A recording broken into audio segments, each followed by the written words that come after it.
Hi everyone, I'm Rilang. My thesis proposal is investigating the audio-visual psychological effect in a horror game.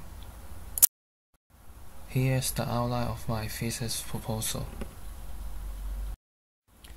Before I start my thesis, I often ask myself a few questions.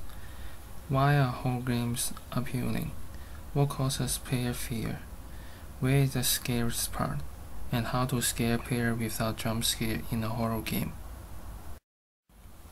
After some researches, I found that horror is primarily derived from its visual, auditory, and in-game content in a horror game.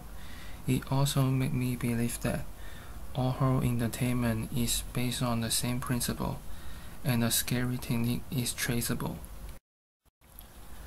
The thesis proposal aims to avoid horror game design convention, especially the jump scare, and instead I will concentrate on researching the impact of audio and graphic and how they make players feel.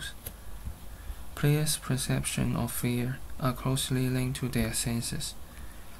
People who lose their senses and lose control of their surrounding will have isolated panic. Similarly, amplifying or alienating player senses can make them feel afraid. Here is a look of the game environment. There are some clickable items at each level in the game sense, prompted by some short sound effect, and the player needs to find and click the correct item to activate the next level in the game environment. We will test whether the player listen and observe the prompts or avoid them during this horror game. Comparing players' immersion and state of fear in different versions of the games prove whether the horror atmosphere has achieved the expected effect. In this experiment, light and sound will be the control variables, and controlling the lights and sound in the game, the light will turn gradually darker, and the sound will gradually become louder to avoid using jump scare technique to make player afraid.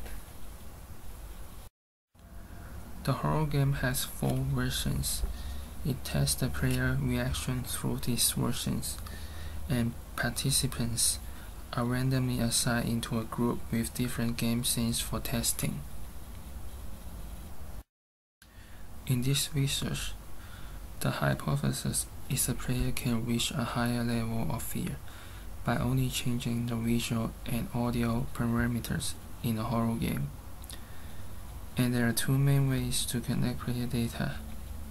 After player play through the games, they will complete the scale of 1 to 5 questions and open-ended questions, and I will do the statistical analysis and find the patterns and recurring themes.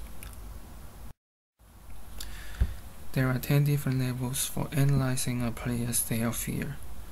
From 1 to 10, players on the first level feel free to explore the game environment. At the third level, the fears start being added in, and players are aware of the environment. At the fifth level, players feel fear what they cannot see or hear. The changes in the game environment around the place are most likely to scare them. At level 7, player survival instincts and quick reflexes are taking of the places of reasoning and logic. At the top level, players are exiting game, leaving controller, or taking off their headsets. Through this rating table, we can distinguish player reaction. If this research is successful, we will know if not the player can achieve a higher level of fear in the absence of jump scare by manipulating the visual and audio parameters that affect players in horror games, and we can make a better horror game in the future. For conclusion, through this research, we can know which sound parameters are most necessary for further research to control the degree of fear in such games. Visually, we can know which visual effect make players fearful and the reason behind them. And thank you for watching.